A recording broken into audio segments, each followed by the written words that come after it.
This is your ultimate stop for everything sports. The Golden State Media Concepts Sports Podcast. Should I say more? From the NFL, MLB, the NBA to MMA, it's all in here. The Golden State Media Concepts Sports Podcast. Listen now.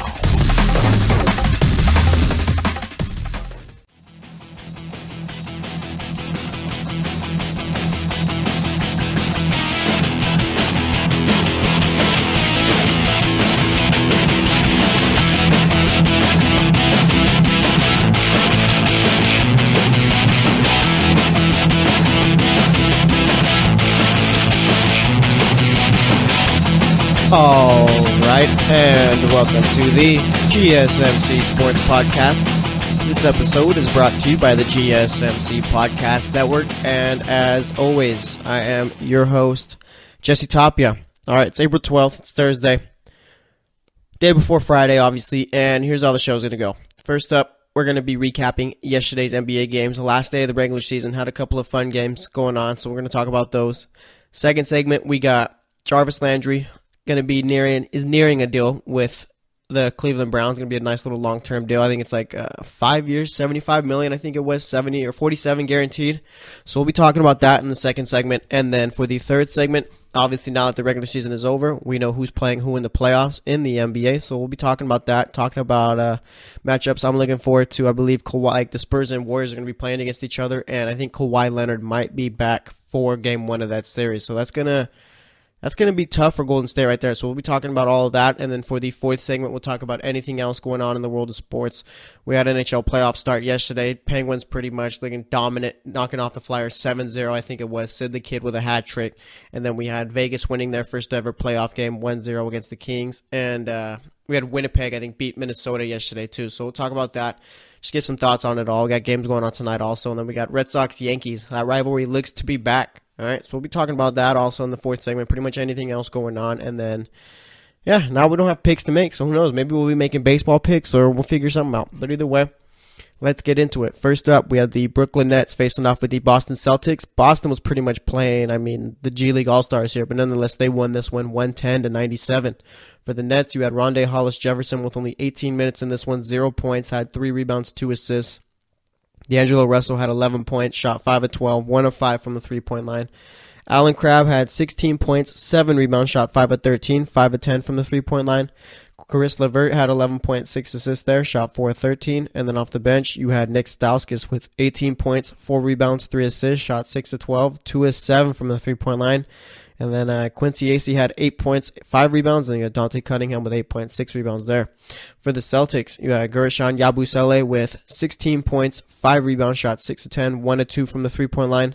Abdel Nader got the start in this one, had 9 points, 8 rebounds, shot 4 of 15 in 39 minutes. Aaron Baines only played 20 minutes in this one, but had 26 points, 14 rebounds, shot 12 of 23. I believe that might be a career high as far as his points in a game goes. Shane Larkin had 12 points, 10 rebounds, 7 assists, near triple-double there, 5 of 12 shooting, 2 of 5 from the three-point line. Jabari Bird, who has been a bit of a surprise last week or so for the Celtics, had 7 points, 7 rebounds, shot 2 of 6, and then off the bench you had Jonathan Gibson with 18 points, 2 rebounds, 2 assists, shot 8 of 13, 2 of 5 from the three-point line, and then Greg Monroe had 9 points, 9 rebounds there. And then Shemi Ojale dropped in 7 points, 6 rebounds, shot 3 of 8 there. Nice little win for the Celtics going into the playoffs. Give some of these guys who, might be getting minutes, like Abdel Nader, Shane Larkin, Yabusele could get some minutes there. Semi Ojeleye getting a little bit of confidence there for them going in. No Marcus Morris, no Jason Tatum, no Jaylen Brown, no Al Horford. So pretty much, like I said, just the G League guys who, have been role players for the Celtics this season, getting them minutes and getting them some confidence there. So either way, nice win by them, 110-97. And I completely got all these picks wrong, I feel. We had the Knicks facing off with the Cavs. Knicks won this one, 110-98. For the Knicks, you had Michael Beasley with 12 points, 6 rebounds, shot 5 of 10. Kyle O'Quinn had 6 points, 5 rebounds, 3 assists, shot 2 of 3. Trey Burke, 19 points, 9 assists, 5 rebounds, shot 7 of 16, 3 of 7 from the three-point line. And then you had Frank Ntilikina with 16 points, 4 rebounds, 4 assists, shot 7 of 16, 2 of 5 from the three-point line for the Cavs. You had Larry Nance with 4 points, 6 rebounds in this one. LeBron only played 11 minutes in this one, 10 points, 5 rebounds, shot 4 of 9. Same with Jeff Green, only 11 minutes, had 2 points, 2 rebounds. Cedi Osman had 18 points, 7 rebounds, 6 assists, shot 7 of 18. And then off the bench, you had Ante Zizic with 20 points, 7 rebounds, 7 of 9 shooting. Tristan Thompson had 10 points, 9 rebounds. And then you had John Holland with 21 points, 5 rebounds, shot 6 of 19, 4 of 10 from the three-point line. Cleveland's going to be playing Indiana in the playoffs in the first round. It's going to be a fun matchup. We get Lance versus LeBron again. We'll see what kind of antics Lance Stevenson is up to, but we'll talk more about that in the third segment. All right. For the next game, we have the Toronto Raptors facing off with the Miami Heat, and Miami pulled this one off in overtime, won that one 116-109. For the Raptors, you had Kyle Lowry with 28 points, 10 rebounds, 9 assists, shot 10 of 20, 5 of 10 from the three-point line. DeMar DeRozan had 19 points, 6 rebounds, shot 6 of 17, 0 of 2 from the three-point line. Jonas Valanciunas had 12 points, 7 rebounds, shot 5 of 9. Then off the bench, you had Jakob Poeltl with 16 points, 12 rebounds, 8 of 10 shooting there. And then Fred VanVleet dropped in 7 points, 3 assists. For the Heat, you had James Johnson with 11 points, 6 rebounds, 4 assists, shot 4 of 11. Hassan Whiteside had 10 points, 12 rebounds, shot 5 of 16. Tyler Johnson had 11.7 rebounds in this one, shot 4 of 12. And then off the bench, you had Kelly Olynyk, Justice Winslow, and Dwayne Wade with 11 points each. Olynyk dropped in 5 assists, 8 rebounds. Winslow had 8 rebounds, 4 assists. Dwayne Wade only 2 assists in that one. And then you had Wayne Ellington leading all scorers in this game with 32 points, 3 rebounds off the bench, 12 of 16 shooting, 8 of 12 from the three-point line. I'm surprised to see that the Raptors played their starters so pretty much the entire game. All right, Lowry and DeRozan played big minutes, and like I said, it's just surprising with the playoffs coming up. I mean, I guess in the NBA you could say it's a little less likely that you get injured and all that, but nonetheless, I mean, you're going into the playoffs. You need these guys ready to go and pretty much as healthy as can be. So I mean, obviously no one got hurt, but it's just kind of surprising to see that they played so much in a meaningless game. But anyways, for the next game, we had the Washington Wizards facing off with the Orlando Magic, and Orlando won this one, 101-92. For the Wizards, you had Markieff Morris with 15 points, 8 rebounds, shot 5 of 15. Bradley Beal had 13 points, 5 rebounds, 4 assists, shot 4 of 15, 1 of 7 from the three-point line. Tomas Satoransky had 13 points, 9 rebounds, 4 assists, shot 6 of 13, 1 of 4 from the three-point line. And then you had Mike Scott with 10 points, 5 rebounds, 4 of 11 shooting. Jody Meeks had 18 points, 2 rebounds, shot 6 of 14, 5 of 10 from the three-point line. For the Magic, final end to their terrible season, Aaron Gordon had 11 points, 3 rebounds, shot 4 of 9, 3 of 5 from the three-point line in 12 minutes. Mario Hezonja, who's going to be an unrestricted free agent this year, I believe, had 15 points, 8 rebounds, 6 assists, shot 3 of 9, 3 of 5 from the three-point line. Nikolai Vucevic only played 12 minutes in this one, had 2 points, 4 rebounds, 3 assists, and then same with DJ Augustine, only 12 minutes in this one, 7 points, 1 assist, 3 of 3 shooting there. Wizards are going to end up playing the Toronto Raptors. That's going to be a bit of a fun series there because of the fact that the Wizards, although they are the 8th seed, are probably, I got to be careful what I'm saying here.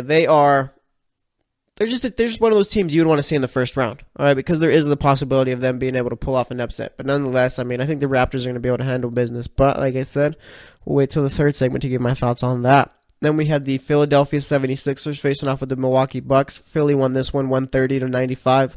For the Bucks, you had Giannis Antetokounmpo with 10 points, 10 rebounds, shot 5 of 14 in 22 minutes. Chris Middleton, 4 points, 2 assists, 2 of 8 shooting in 16 minutes. Eric Bledsoe only played 11 minutes in this one, 6 points, 3 assists, shot 2 of 2. Off the bench, you had Jabari Parker with 25 points, 5 rebounds, shot 9 of 15, 1 of 2 from the three-point line. Malcolm Brogdon had 13 points, shot 5 of 10, 3 of 5 from the three-point line in this one. Brandon Jennings played 19 minutes, had 7 points, 5 assists, shot 3 of 12, 0 of 4 from the three-point line. And then for those Philadelphia 76ers, you had Dario Saric with 24 points, 5 rebounds, shot 10 of 19, 3 of 7 from the three-point line. Robert Covington only 5 points in this one, but only did play 17 minutes. Ben Simmons had 4 points, 7 assists, 6 rebounds, 1 of 6 shooting, and 22 minutes played. Marco Bellinelli got the start in this one, had 13 points, 5 assists, 3 rebounds, shot 4 of 11, 3 of 9 from the three-point line. Rashawn Holmes had 19 points, 7 rebounds, shot 8 of 11. TJ McConnell had 16 points, 6 rebounds, 7 assists, shot 7 of 11. Justin Anderson had 25 points, 6 rebounds, shot 9 of 17, 5 of 12 from the three-point line off the bench. And then look at Markelle Fultz, all right? 13 points, 10 rebounds, 10 assists. Obviously, that means he got a triple-double. No threes taken in this one, but did shoot 6 of 13 from the field. Big game for him going into the playoffs. I mean, this is pretty much all you could ask. You see him getting the final rebound for his triple-double, and the Sixers pretty much mob him after, because I think there's a timeout call and there's a foul. But either way, it was a nice little moment to see there. And I don't know. It looks like Markelle Fultz is maybe starting to figure things out a bit. Like I said, he's still not taking any threes. I don't think he's taken one so far since he's been back with the team. But nonetheless, we'll see. But triple-double, something to be talked about there. As for the next game, we had the Detroit Pistons facing off with the Chicago Bulls. Detroit won this one, 119-87. Anthony Tolliver had 18 points, 3 rebounds, shot 6 of 10, 4 of 7 from the three-point line. Stanley Johnson had 11 points, 4 rebounds in this one, shot 3 of 4 from the three-point line, 4 of 7 from the field. Pretty surprising considering the fact that Stanley Johnson isn't that great of a shooter. Reggie Jackson had 7 points, 10 assists, shot 2 of 8. Luke Kennard in his start had 23 points, 5 rebounds, 5 assists, shot 8 of 14, 3 of 6 from the three-point line. And then off the bench, we had Ish Smith with 13 points, 2 rebounds, 2 assists, shot 6 of 8, 1 of 2 from the three-point line. For the Bulls, you had Lauri Markkanen in his final game as a rookie. Dude's been on fire this season, had 20 points, 8 rebounds, shot 7 of 13, 3 of 7 from the three-point line. Cameron Artis-Payne, 6 points, 9 assists, 3 rebounds, shot 2 of 9, 2 of 3 from the three-point line. Sean Kilpatrick had 14 points, 4 assists, shot 5 of 10, 2 of 5 from the three-point line. And then you had Bobby Portis off the bench with 11 points, 8 rebounds, shot 5 of 13, 1 of 5 from the three-point line. I mean, both very disappointing seasons for both teams. I mean, the Bulls kind of had a purpose as far as the tanking. The Pistons were just overall just bad, not even trying to tank. So we'll see what the Pistons got going on next year. But the whole Blake Griffin thing doesn't really make too much sense to me. So I guess, like I said, we'll see about it. But like I said, just not great seasons by either team. Then probably the game of the night, Denver versus Minnesota. Okay, talked about it on yesterday's podcast. Said you should watch it, and I hope you did and listen to me, because this game was just not perfect, but it was great. Minnesota won this one 112-106 in overtime. You had, for the Nuggets, Paul Millsap with 10 points, 7 rebounds, shot 3 of 8. Will Barton had 24 points, 8 rebounds, 5 assists, shot 9 of 22, 5 of 10 from the three-point line. Nikola Jokic had 35 points, 10 rebounds, 3 assists, shot 14 of 25, 4 of 7 from the three-point line. Jamal Murray had 20 points, 6 rebounds, 6 assists, shot 8 of 18, 2 of 7 from the three-point line. And you had Gary Harris with 10 points, shot 4 of 10, 1 of 3 from the three-point line. For the Timberwolves, you had Taj Gibson with 8 points, 6 rebounds. Andrew Wiggins had 18 points, 5 rebounds, 3 assists, shot 5 of 9, 3 of 5 from the three-point line. Very efficient game from him. Karl Anthony Towns had 26 points, 14 rebounds, shot 12 of 19. Jeff Teague had 17 points, 7 assists. Then you had Jimmy Butler with 31 points, 5 rebounds, 5 assists, shot 10 of 21, 1 of 4 from the three-point line. Off the bench, Corey Jang was your leading scorer with 5 points, 3 rebounds in this one. Big one by the Timberwolves. Obviously, this means they made the playoffs. Going to be playing the Rockets, I believe, in the first round. It's going to be a nice little tough matchup for the Rockets first round. And both the top 2 teams in the West are going to have tough matchups. But either way, like I said, Timberwolves ended up winning this one. And, I mean, it was just a matter of they made the bigger plays when it mattered most. With Nikola Jokic down the stretch towards the end of the game, I mean, he was getting shut down by Taj Gibson. Taj Gibson was playing big physical defense, and Jokic really couldn't do anything about it. But Minnesota, I mean, they were down by 9 with like 3 minutes left, I think it was. They ended up coming back, forcing it to overtime. So they played well, just simply wasn't enough. Jamal Murray is a guy who had a really good game in this one. Like I said, had 20 points, 6 rebounds, 6 assists. I mean, was the third leading scorer for his team, but nonetheless, did make plenty of big shots at the end of the game. So, I mean, you can't really fault him for losing there. But for the next game, we had the San Antonio Spurs facing off with the Pelicans, and the Pelicans won this one 122-98. You had LaMarcus Aldridge with 11 points, 5 rebounds, and 23 minutes played. Kyle Anderson had 10 points in this one. Dejounte Murray had 11 points, 6 rebounds, shot 3 of 10. Off the bench, you had Tony Parker with 11 points, shot 5 of 10 there. Brian Forbes had 10 points, and then Dejounte Paul had 10 points there. All right. For the Pelicans, you had Nikola Mirotic with 21 points, 15 rebounds, shot 9 of 15, 2 of 7 from the three-point line. Anthony Davis had 22 points, 15 rebounds also, shot 8 of 18. Etuan Moore had 13 points. Rondo had 19 points, 14 assists, 5 rebounds, shot 9 of 13, 1 of 2 from the three-point line. Looks like Rondo's getting ready for the playoffs there. Drew Holiday had 23 points, 7 assists, shot 11 of 15. And then off the bench, you had Ian Clark with 11 points, shot 5 of 10 there. The Spurs are really getting back Kawhi Leonard for Game 1. This changes so much in that first-round matchup between the Warriors and Spurs. Obviously, the Warriors would still be the favorites, but that's only because Kawhi Leonard just has not been playing this season. But if Kawhi Leonard comes back and he's playing like he never left, then the Warriors are going to be in big trouble, let me tell you. All right, the Grizzlies faced off with the Oklahoma City Thunder. The Thunder won this one 137-123. For the Grizzlies, you had Dylan Brooks with 36 points, 7 rebounds.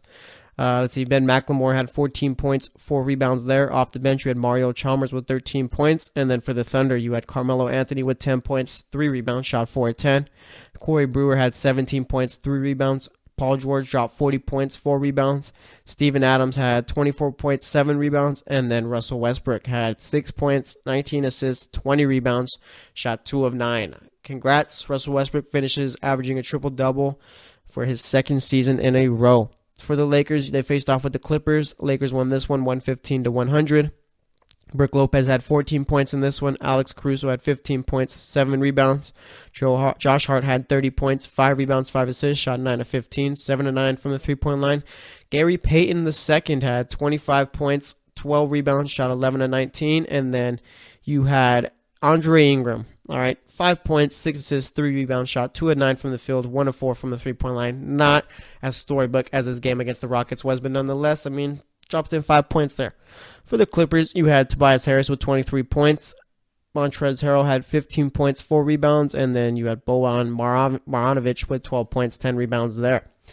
For the Utah Jazz and Portland Trailblazers game, I mean, this seemed like a wire-to-wire blowout here. Portland won this one 102-93. Scores a lot closer than how the game was played. All right, for the Jazz, you had Ricky Rubio with 17 points. Donovan Mitchell had 17 points, 6 rebounds, 5 assists. And then off the bench, you had Jay Crowder with 12 points, 6 rebounds there. For the Trailblazers, you had Damian Lillard with 36 points, 10 assists, shot 13 of 25 from the field, 4 of 10 from the three-point line. CJ McCollum had 19 points, 4 rebounds. And then you had Joseph Nurkic with 13 points, 9 rebounds there. For the final game of the night, we had the Sacramento Kings facing off with the Rockets, and the Kings won this one 96-93. Rockets pretty much rested all their top players. Gerald Green had 31 points in this one. RJ Hunter got the start, 19 points, 4 rebounds, shot 7 of 16, 3 of 11 from the three-point line. And then for the Kings, you had Willie Cauley-Stein with 22 points, 11 rebounds, shot 9 of 12. De'Aaron Fox had 11 points, 8 rebounds, 4 assists. And then Bogdan Bogdanovic, had 12 points, 5 rebounds, 5 assists there. Like I said, the regular season is over. We're heading over to the playoffs. We'll be talking the first-round playoff matchups in the third segment, so stay tuned until then. And then for the next segment, we talk about Jarvis Landry possibly getting a new big deal with the Browns. So wait a sec, and we will be right back. Are you looking for the very best NFL and college football podcast? Then check out the GSMC Football Podcast. Get the latest football news both on and off the field. From the NFL Draft to trades to the rumor mill to the NFL Combines. They got you covered. That's GSMCpodcast.com/football-podcast. Get updates on college rivalries, game day insights, and much, much more. It's football talk the way you want it. This show eats, sleeps, and breathes football. Don't forget to like them on Facebook and follow them on Twitter. Visit GSMCpodcast.com for more info.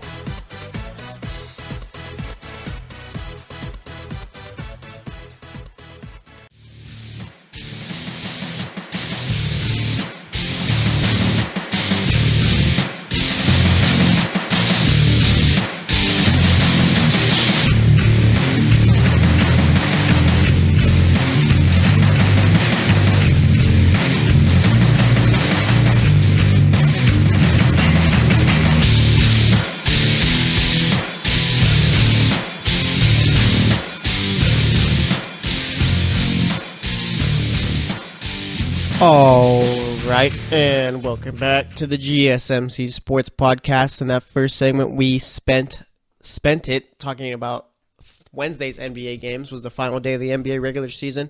Timberwolves ended up beating the Nuggets, so they finished as the 8th seed in the West, and then you had the Trailblazers knocking off the Jazz, so they finished as the 3 seed. Going to be facing off with who are they facing off? I think the Pelicans. I have to double check it, but nonetheless, yeah, I think it's the Pelicans because I think it's the Jazz versus Thunder in the first round for the 4 and 5 spots. So that's how that went for this segment. We're going to head over to the NFL, and we're going to be talking Jarvis Landry. So let's get into it. All right, as you know, one of the reasons why Jarvis Landry was traded away from Miami was because of the fact that he wanted a big deal. All right, wanted to be paid like a top receiver. And, I mean, I think he should. Jarvis Landry, yes, he's a slot receiver, but nonetheless, he puts up numbers like, catch numbers like top receivers. Doesn't really have the amount of yards that you'd like from a top receiver, but nonetheless, if you watch him, you know what he brings to the table, and you know that he does make an impact on your offense. That's no doubt about it. All right, but either way, Miami didn't feel that way, and it kind of seems like the rest of the league doesn't feel that way. They don't just put too much value into a slot receiver. I mean, I saw some crazy comparisons comparing Landry to Amendola, saying they're about the same. All right, and I mean, that's just simply not true at all. Jarvis Landry is miles ahead of Danny Amendola as far as a talent, but nonetheless, I mean, like I said, slot receiver value just isn't that high in the NFL, I guess. I mean, the guy did put up better numbers than Dez Bryant, T.Y. Hilton, and Demaryius Thomas, but before he gets his deal with the Cleveland Browns, I mean, they're all making more than he was, and nonetheless, he's putting up big stats like that. So, I don't know. I guess it's just a matter of if you've watched him enough to see what he could bring. But nonetheless, looks like he is getting that big deal with the Browns. Looks like he's going to be getting a 5-year, $75 million deal, $47 million guaranteed. That equals to about $15 million guaranteed. If you're not $15 million guaranteed, but $15 million per year if you're counting incentives and all that. Which is pretty much what he wanted, I guess. I mean, I think looking back with Miami, I think he wanted about 13, 14 mil. Miami was only willing to give him 11, 12, so I guess they couldn't really meet in the middle there. And I mean, Miami, I'm sure, they're going to feel it a bit, Jarvis Landry not being out there, because he was consistently the best player on the field for that offense for the last few years. I mean, Devontae Parker's always been a guy who, I mean, you're waiting for him to break out, but nonetheless, he's like the Ryan Tannehill wide receiver. Right? You're waiting for Tannehill to break out, but it just hasn't happened yet. Same with Devontae Parker. I mean, Devontae Parker has the tools to become a really good receiver, but it's just a matter of he hasn't put it together yet, and he's just always injured, so he's not on the field that much. So I guess we'll see what happens there with Kenny Stills. I mean, he did have his best year with Ryan Tannehill, so we'll see if he steps up this year. Did play pretty well last year with Jay Cutler. Obviously, I mean, they're a little handicapped there because of the fact that Jay Cutler just wasn't the quarterback that he once was. And what was the quarterback that Jay Cutler once was? Was Jay Cutler ever a great quarterback? Jay Cutler was like a good, decent, average quarterback, I guess you could say. Had the tools to become a great quarterback, but just never did. But either way, like I said, Landry's now with the Browns, looking like he's getting that big deal, $15 million a year. And people are going to say, oh, yeah, the Browns overpaid for Landry and all that. But let me tell you something. Browns needed to spend that money, okay? I mean, they have pretty much ridiculous amounts of cap space left, even after it all. I think right now let me see if there's a website that's got all the salary cap numbers. Let me see if they updated it. Cleveland still has $67 million left in cap, all right, with this deal. And that's just ridiculous, okay? I mean, Cleveland has to spend this money. They can afford to go out and overpay for a guy like Landry because, I mean, you can't take the money with you over to next year, all right? So, I mean, they needed to spend it. It works out. And I like the deal for Cleveland. Let me see if I can find out their top paid guys right now. Landry's going to be making $15 million. Tyrod Taylor with signing bonus and his base salary is making $16 million. Jamie Collins is making about nearly $12 million. Yeah, $12 million.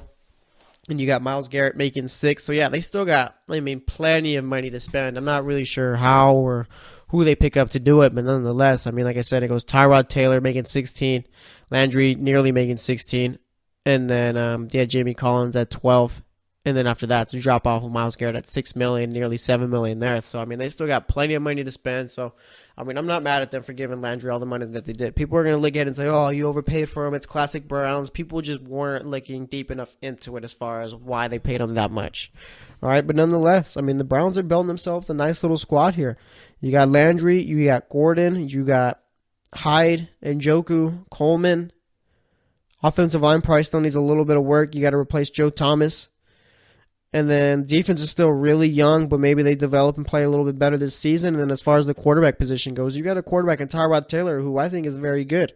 All right, he's not great or anything like that, but he's not going to lose you games. He's not going to turn the ball over, and that's pretty much what the Browns have needed the last 20 years or so.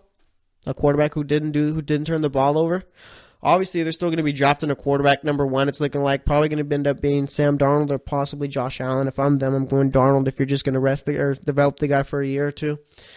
But nonetheless, I mean, there's the whole question coming up. Like, it isn't being raised enough, I guess you could say, at least to my understanding. Okay, are the Browns a potential playoff team? All right, and you're probably hearing that thinking this guy is crazy. Why is he even asking this? It's the Browns.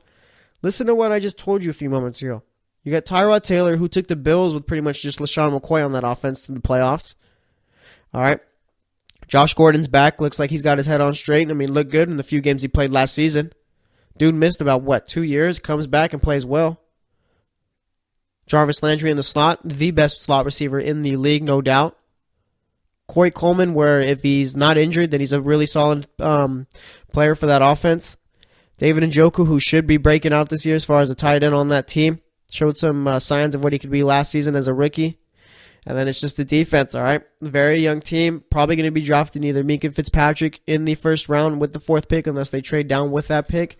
But nonetheless, I do still see them taking a safety in the first round because I'm sure if they trade down that 4th pick, they will end up getting a team like Buffalo's first. So we'll see about it. But nonetheless, I mean, Browns got a very solid squad, okay? Look at the division. You got Pittsburgh, yes, who is the top team in that division, no doubt. Then you got the Ravens, okay? The Ravens have taken a step down. All right. The Ravens, Joe Flacco isn't very, very good quarterback at all. All right. Not a good quarterback at all, really. You got receivers who, I mean, can you tell me anything about Baltimore's receivers? Nothing really special there at all. Running back, you got Alex Collins and Buck Allen, but I mean, those aren't top guys by any means. Defense is pretty much all they can hang their hat on. That's pretty much it. The offense is a big non-factor, I feel. Cincinnati, I mean, I feel like those guys are tired of Marvin Lewis, the players. You got a bunch of talent. Andy Dalton, when he's got a solid offensive line, is a top 10 quarterback. Argue it all you want, it's true. You do got A.J. Green. Brad Naffel's a solid number 2 receiver. All right, going to see what John Ross does this year from after being if he's healthy. Tyler Kroft is going to be your tight end, solid little tight end there. Joe Mixon looks like he's going to be the every down back for that team now. Defense probably needs a few tweaks, but nonetheless is still relatively good. Bengals on paper do have a decent team. It's just a matter of if those guys are going to wake up and play well for Marvin Lewis. All right, kind of seemed like last year they kind of just shut him out and weren't playing well at all. I mean, Cincinnati was just a boring team to watch and just wasn't a very good team at all. So we'll see. But nonetheless, I mean, I'd take the Browns over them. All right, and the Browns, I don't see them winning their division at all. They'd be a wild card team. And there's a thing there. I mean, in the AFC East, Dolphins made the wild card in 2016 with Tannehill, but this year, I mean, looked really bad. The Bills, I think, are going to be a very bad team. Got way too many holes to fix up, and I'm sure they're going to trade up for a quarterback, so they're going to lose a bunch of picks there, so it's just going to send them back even more. All right, then you got the Jets, who, I mean, have no chance whatsoever for contending for anything anytime soon. Head over to the AFC South. That's where the tough part is. You got 4 teams who are playoff-ready teams, I feel. The Texans with Deshaun Watson are a very good team. Deshaun Watson's a top 10 quarterback when he's out there and not hurt. And that might be a little bit premature to say, but nonetheless, the dude looked extremely well when he was playing for the Texans before he tore his knee at practice. Titans, I'm very excited to watch the Titans. Titans are going to be my sleeper team here. Yes, they made the playoffs last year. No one really put too much stock in them. It was kind of like, oh, they barely made the playoffs. Probably shouldn't have. Some other team was more deserving of it. But nonetheless, I like Matt LaFleur being the offensive coordinator. Was the quarterback's coach for Atlanta the year Matt Ryan won MVP. And then this past season, Jared Goff, I mean, what was night and day from his rookie year to his second year? And guess who the offensive coordinator was there? Matt LaFleur. So he does well with quarterbacks. And Marcus Mariota had a bad year this past season. I think Matt LaFleur is going to fix it up. You got Malcolm Butler, who fixed up the secondary a bit. Deion Lewis and Derrick Henry are going to be a nice little 1-2 punch. Corey Davis looks like he could break out this season. All right, had 2 touchdowns in their playoff game against the Patriots last year. So going to see what they got there. Of course, you got Delaney Walker. Offensive line, I think, is pretty solid there. So, I mean, the Titans are going to be a pretty good team, I feel. Then you got the Colts. I mean, if the Colts get Andrew Luck back by week 1 and he's 100% healthy, that team could win the division. All right, that's no doubt at all. Andrew Luck is that good. Let's not forget. All right, but nonetheless, we got to wait and see pretty much how it ends up there as far as his shoulder goes. You got Jacoby Brissett out there, but it's just not the same team with Brissett out there and not Luck. So we'll see. But either way, let's see. You got the Jaguars. They'll probably end up winning that division. Best defense in the league, arguably. Blake Bortles played well in the playoffs. Leonard Fournette looking like he's going to be a top 5 running back sometime soon. Receivers are young and fast and pretty much playmakers.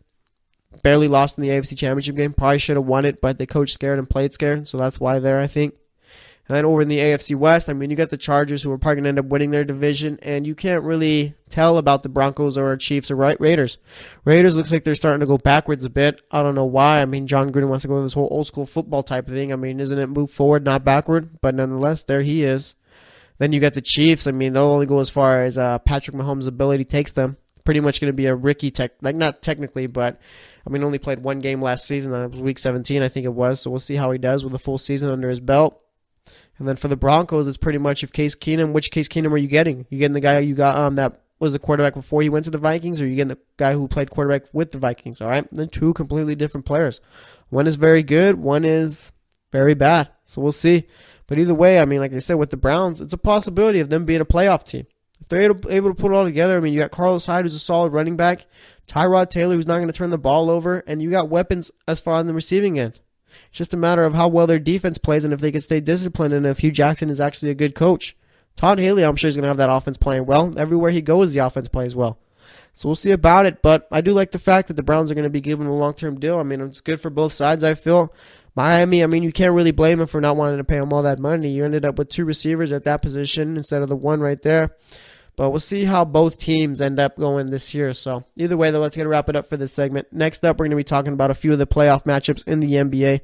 Some of them I'm looking forward to, so stay tuned, and we'll be right back. Check out the show that's built on the MMA. From the UFC to extreme cage fighting, they got the fights covered. Check out the GSMC MMA podcast. Get the latest news on past or upcoming fights. Join us as we talk to and about some of the biggest names in the MMA, past, present, and future. When it's the fight game, there's just one show to check out. GSMCpodcast.com/MMA-podcast. Don't forget to like them on Facebook and follow them on Twitter. Visit GSMCpodcast.com for more info.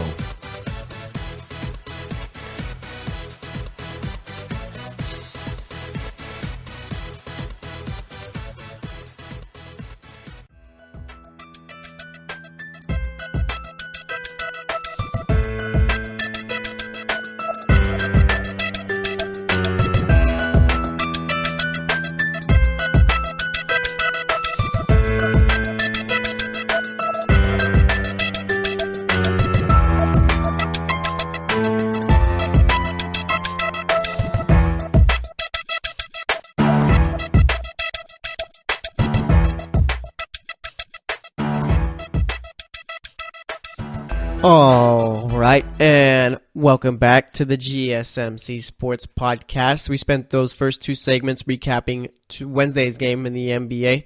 Was it Wednesday? Yeah, Wednesday's game in the NBA for the first segment, and then the second segment we talked about Jarvis Landry nearing a long-term deal with the Cleveland Browns. All right, so we gave my thoughts on that. Now for this segment, we got NBA playoffs coming up on Saturday. Matches are all finalized. All right, the series is going to be fun ones. We got Spurs, Warriors, Rockets, Timberwolves. We got in the West, we got Pelicans, Trailblazers, and then Jazz, Thunder. And then in the East, we got Raptors, Wizards, Celtics, Bucks, Heat, Sixers, and then Pacers, Cavs. It's going to be fun. We got playoffs starting on Saturday. We got the Spurs versus the Warriors as the first game. Second game is Wizards versus the Raptors. Then we got the Heat versus the 76ers. That's going to be a fun matchup right there, all right? Honestly, in the East, any of these lower-seeded teams can win their series. All right, the Heat have played the Sixers fairly well this season. I think, if anything, the Heat won the season series between them. Then we got the Pelicans and Trailblazers as the final game on Saturday. For Sunday, we got all the other teams playing. Obviously, we got the, Bucks, Celtics at 10 o'clock in the morning Pacific time, 1 o'clock Eastern time as the first game. Then we got Pacers versus Cavs. We got Jazz versus Thunder. And then for the final game of the night, Timberwolves, Rockets. All right, very, very intrigued to see how it all ends up. We got the lines out. I mean, the Celtics are favored by 4 in their first game. You get the Cavs favored by 6.5. The Jazz, or actually the Thunder, are favored over the Jazz by 3.5. But I mean, Jazz have been a pretty poor road team.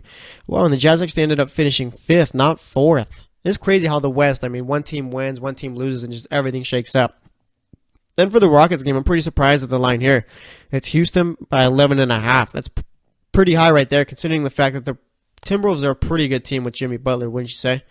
Then we got the Golden State Warriors. I mean, they're favored by 8.5, but I'm sure once it's because there's talk saying that Kawhi Leonard could be back for the first game of the series, so I think that line will go down if it becomes official. Raptors are favored by 8 points against the Wizards. Sixers are favored by 6.5, and then you got the Portland Trailblazers who are favored by 5.5. I think the Celtics are the ones with the lowest points as far as 4 points. I think, yeah, they're giving them 4 points. So, yeah, they're the ones who I guess, or the Thunder actually 3.5. So, I don't know. Vegas either has these higher seeded teams as really good, or they're just trying to make some money here. But either way, all right, playoffs are starting. It's the funnest time of the NBA season, no doubt. Regular season in the NBA is kind of meaningless almost because of the fact that it's almost like the players don't care. So it's like, why should we?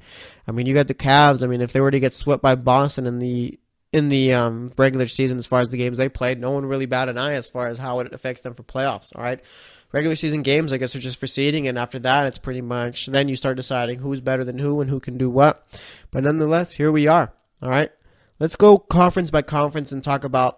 I guess we'll rank the series from 1 to 4, whatever it is, and talk about pretty much what I like about each of them. All right, so let's head over to let's start off in the West. All right, we got Rockets, Timberwolves, Spurs, Warriors, Thunder, Jazz, and then Trailblazers, Pelicans.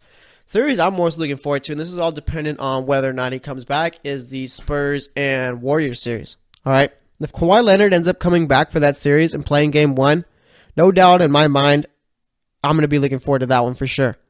All right. Warriors are a good team.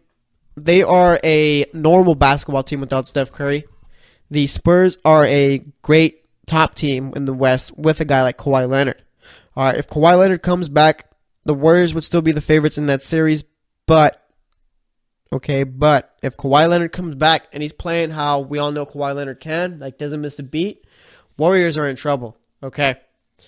The Warriors are simply vulnerable without Stephen Curry. He is their leader. He is their, I don't want to say best player, but nonetheless, I don't know. Is Steph Curry the Warriors' best player as far as everything that he does?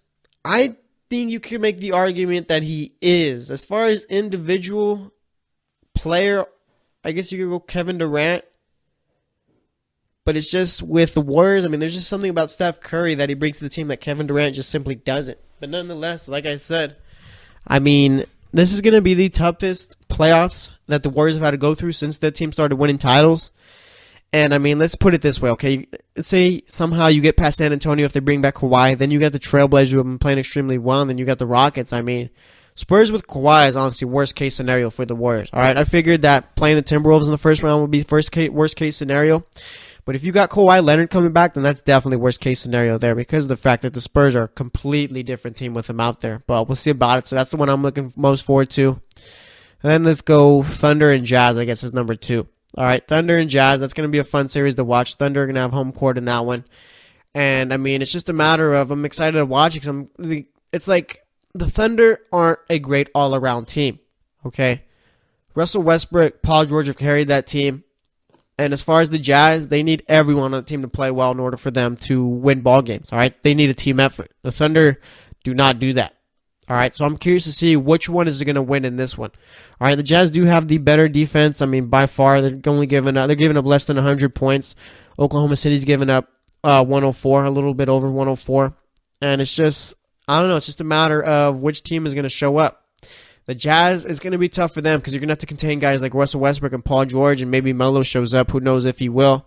But nonetheless, I mean, you're going to have to contain guys like that. All right, I don't think really player for player, the Jazz have anyone close to the caliber of those guys. Maybe Donovan Mitchell, but he's a rookie right now, never played in the playoffs, so we're going to have to wait and see how he does. So it's going to be interesting there. But as far as Ricky Rubio and Russell Westbrook, I mean, you're taking Westbrook 1,000 times out of 1,000. Joe Ingles and Paul George, you're taking Paul George, and then Melo versus, I guess, Derek Favors or whoever he's matched up with. Most of the time, you're going to take Melo, even though he's been struggling this series. But it's going to be a fun one. It's going to be team basketball versus 3 guys, so we'll see how it all ends up. Quinn Snyder is the best coach out of the 2 teams there, so we'll see what he's got drawn up and how he matches up, how he has his players match up with these Thunder players. But that's going to be a fun series there. Then I guess you could go Houston versus Minnesota. All right.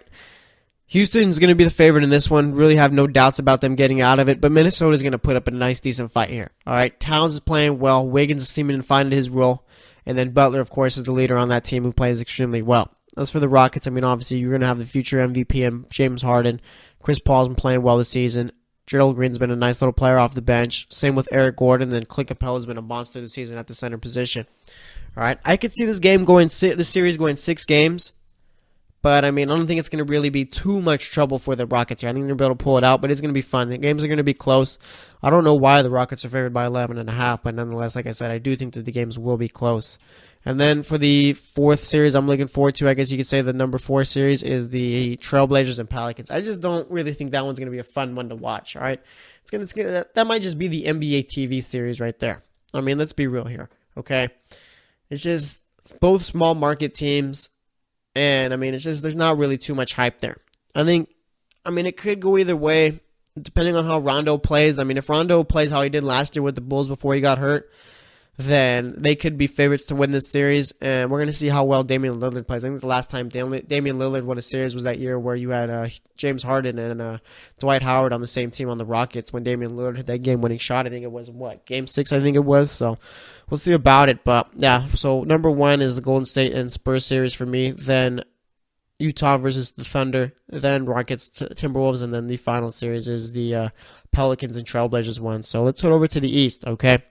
We got a bunch of good series here. Like I said, Raptors, Wizards, Bucks, Celtics, Philly versus Miami, and then Cleveland versus Indiana. The one I'm most looking forward to is Cleveland versus Indiana, okay? Kind of like a rematch of the little battles they had when LeBron was with Miami. Obviously, you don't have Paul George or guys like Danny Granger there anymore, or even George Hill. You don't have George Hill, Danny Granger, Paul George, Roy Hibbert, just Lance Stevenson. I guess Jeff Teague wasn't there. Lance Stevenson, I guess, is the last from that series pretty much, but nonetheless, it's going to be a fun one, all right? Indiana is probably the most surprising team this season. No one really expected them to be this good, losing Paul George. I mean, you bring in Oladipo and Domantas Sabonis. Sabonis wasn't really a big name or anything like that, and Oladipo wasn't really someone who played too well with the Thunder last season. But nonetheless, here he is playing well, best player on that team. Going to be interesting to see how guys like Miles Turner play. Going to be interesting to see what kind of X factor Lance Stevenson is going to be. Victor Oladipo, I'm sure he's going to show up. But then you got LeBron on that team where he's unstoppable. LeBron in the playoffs is just a whole another animal for some reason. Dude pretty much just turns it on and literally plays like the best player of all time. All right, like nothing we've ever seen before. But, I mean, the Pacers do overall have the better team than the Cavs. It's just the Cavs. They have that LeBron guy, so it's going to be difficult for the Pacers, but I'm going to be looking forward for that to that one. Then I'm going to go Philadelphia versus Miami as my second favorite series to watch in the East. Like I said, those teams have been battling all year. I think Miami won 2 out of 3 this season against Philly. Embiid and Whiteside have a nice little rivalry there. It's going to be interesting to see. Right now, teams are pretty evenly matched, to be honest. It's just the Heat do have the better coach. And with the Heat, they could be that. I would not be surprised at all if they knocked off the Sixers. Obviously, the Sixers are going to be the favorites for this series, but I would not be surprised at all if the Miami Heat ended up winning this series because of the fact that they're not all-star type players, but they're all solid players all around. You got guys with playoff experience like Dwayne Wade out there. All right, you got guys like Dragic who play the point guard position extremely well. All right. You got Hassan Whiteside, who, I mean, when he wants to be, is one of the top centers in the league. Josh Richardson's a great shooter. James Johnson's the Swiss Army knife for that team, a great defender, too. And then off the bench, you got guys like Wayne Ellington, Kelly Olynyk, who's been with the Celtics, who's played in big playoff games before. I mean, the Heat pretty much have everything you want in a team in the playoffs where you might need to pull off the upset. They have everything. So, I mean, the Heat might be my pick to win that series. I'm not going to make it yet. Maybe we'll do it as we go on, maybe tomorrow possibly, but that's going to be a fun series to watch there. I'm very interested to see how Eric Spoelstra chooses to deal with a guy like Ben Simmons. We all knew Ben Simmons can't shoot, but somehow he gets to the hole a bunch, so maybe they figure out a way to clog up the paint and have Ben Simmons sitting on the three-point line the entire time, and I'm very curious to see what he does as far as marking up Joel Embiid, but it's going to be a fun series there. The only way I think Philly loses is if they get outcoached. That's it right there. All right, then my third favorite series I'm looking forward to, I guess you could say, is Toronto versus Washington. All right, Toronto is the best overall team in the East, I guess you could say, from top to bottom, but you're just kind of wary as to what you think of them. Are they going to be able to make a run in the East, or are they going to pretty much be the second round exit type team here? And with the Wizards, I mean, let's not forget, they were a game away from making its Eastern Conference Finals, ended up losing to the Celtics in Game 7, and I'm sure they've understood that people aren't really giving them too much of a chance to do well in the playoffs, and you know that the Wizards are a team that takes things to heart, so it's going to be interesting to see how John Wall and this team meshes together, because ever since he's come back, they really haven't looked that good. So, I mean, that's a possible upset right there, and then I guess, like you said, the fourth series for me is the Celtics versus the Bucks. People are downplaying the Celtics because of the fact that they're so injured, but I really do not see this series going past 6 games, and if it goes 7, the Celtics will win it in the TD Garden, no doubt. All right, I think the Celtics are going to be able to win this one. I was going into the playoffs thinking, even before Kyrie Irving was announced as being out for the rest of the season, that they'd be without him, so it's not anything really has changed. I do think the Celtics are going to beat the Bucks, and I think the Bucks are just going to be severely outcoached here, so we'll see about it, but we got a lot of good series going on, so it's going to be fun to watch, but nonetheless, that's going to wrap it up here. For the next segment, we're going to be talking about anything else going on in the world of sports, so stay tuned, and we will be right back. Are you looking for help for your fantasy football team? Check out the GSMC Fantasy Football Podcast. Get today's best advice on who to start, who to sit, even who you should draft. From sleeper picks to red-hot lineups, they got it all covered for you. That's gsmcpodcast.com/fantasy-football-podcast. We'll cover traditional leagues, dynasty, PPR, even IDP leagues. When you need fantasy help, there's just one show to hit up. Don't forget to like them on Facebook and follow them on Twitter. Visit gsmcpodcast.com for more info.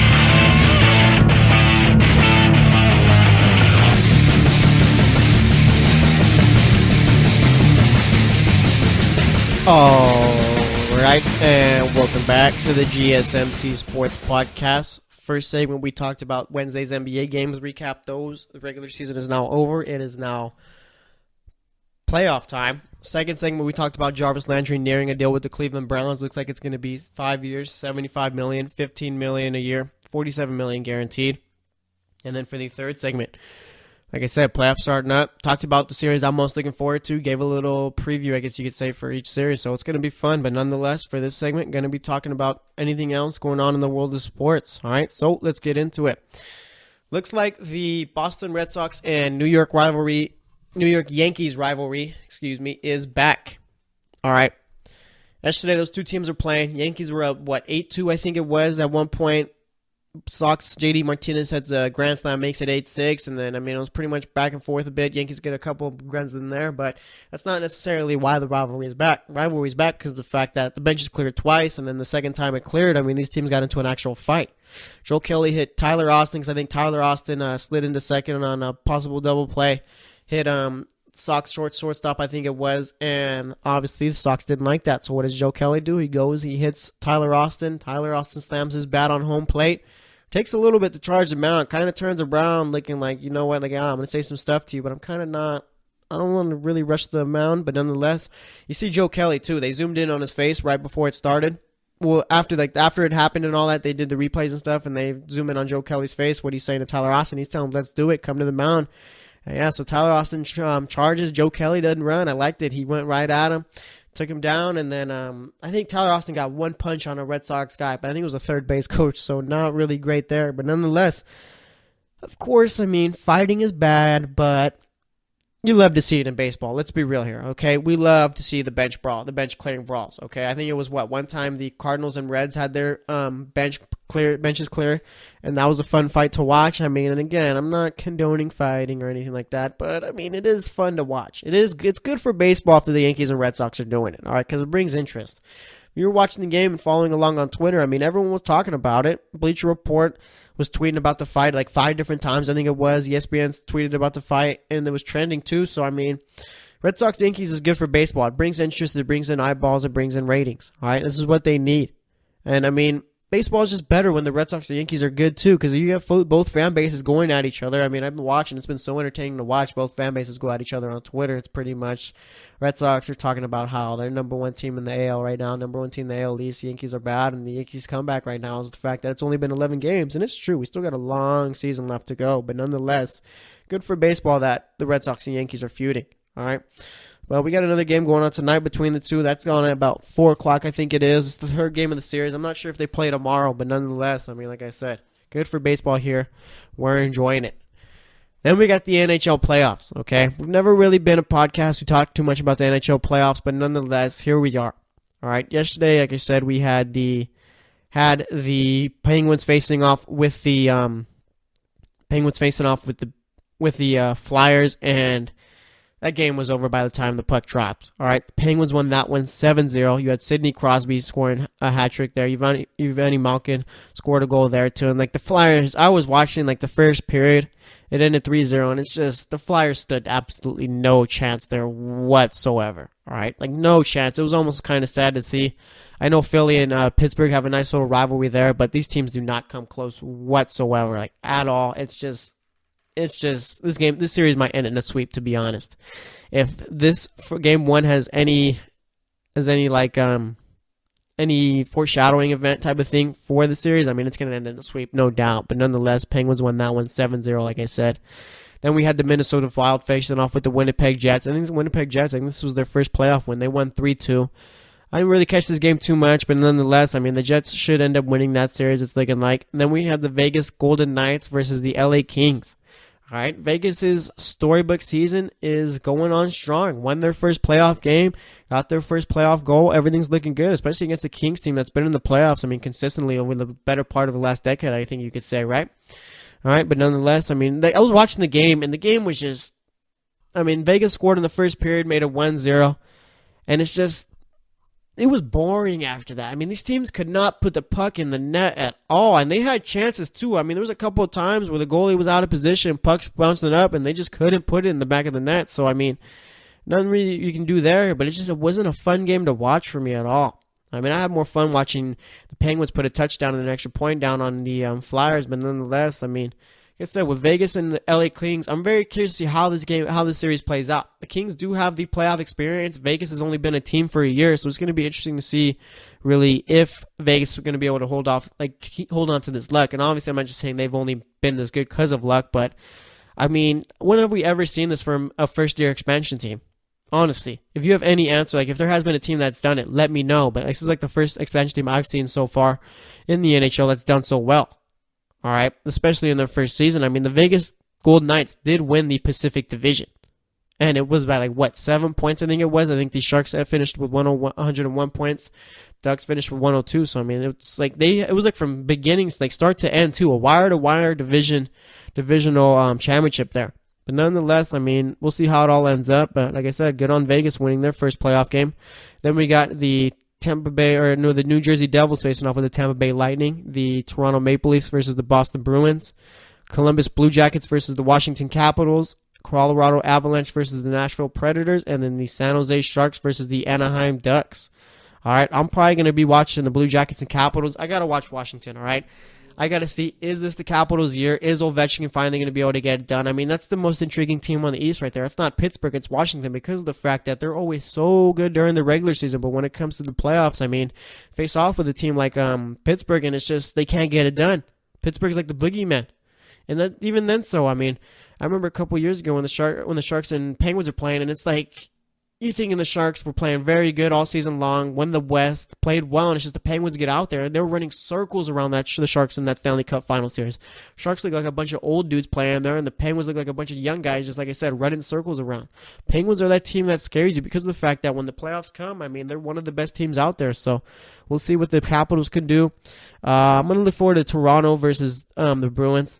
Bruins look good this season. Boston's kind of on the up and up as far as a sports city this year. They're having a real good year. I mean, the Sox are looking good in their first few games of the season. Patriots did make it to the Super Bowl, although they lost.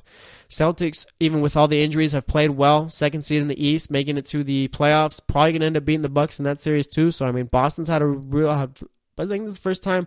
When's the last time all 4 Boston teams, including the Patriots, obviously, even though they play in Foxborough or whatever, have been very good? All right? Obviously, it's not like something that's been like a while or anything like that, but it's just, I don't know, last couple of years I don't think the Bruins have been great, but nonetheless, here we are. But yeah, Bruins, Maple is going to be a game I'm watching for. Same with Capitals and Blue Jackets, and then Sharks and Ducks. Obviously, the Sharks and Ducks are always playing tough.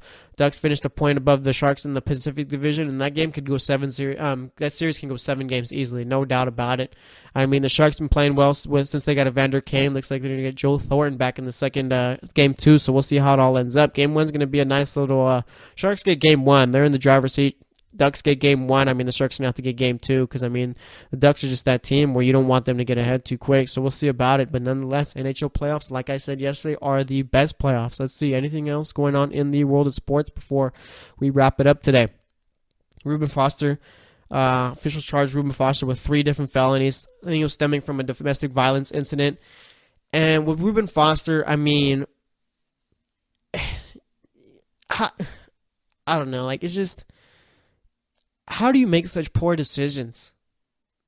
Honestly. All right, how do you make such poor decisions to where you put yourself in this kind of position? You're a professional football player, worked your whole life to get here, and you're just going to throw all that away he's a knucklehead. That's what he is right there. All right? I mean, 49ers haven't cut him yet, and it's looking like they're kind of hesitant on it just because I don't know why, but nonetheless, I mean, I'd cut the guy.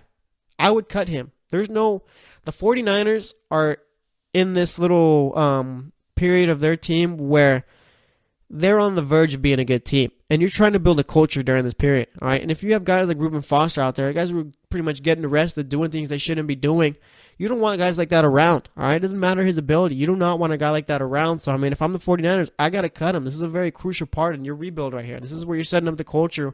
You know you got the players. Now you're just setting up the culture. And guys like Reuben Foster just don't get it and aren't going to be able to get the job done. So we'll see what they do there. But like I said, if it was up to me, I'm cutting Foster. Let's see anything else going on in the world of sports here. I think that's pretty much going on right now. Yeah, so we got a bunch of baseball games going on tonight. Not going to be making any picks there. We'll figure it out. Now that basketball season's kind of ending, we got the playoffs coming up. We'll figure out something to do as far as making picks for the MLB. But nonetheless, there we got Europa League going on right now. I think Arsenal are currently up. What are they? I think they're losing in their game right now. Yeah, they're losing 2-1, but they're up 5-3 on aggregate, so they should be advancing. You got RB Leipzig up on Lazio, or actually FC Salzburg. They both got the Red Bull logo, so it kind of threw me off. But yeah, FC Salzburg's up 4-1 on Lazio. They're up 6-5 on aggregate. I think I'm sure if Lazio ends up scoring another goal, they'll end up going to extra time. But it's the 94th minute right now, so by the time this is out, the game should be over and you'll know what happened. But Marseille's up 5-2 on Leipzig.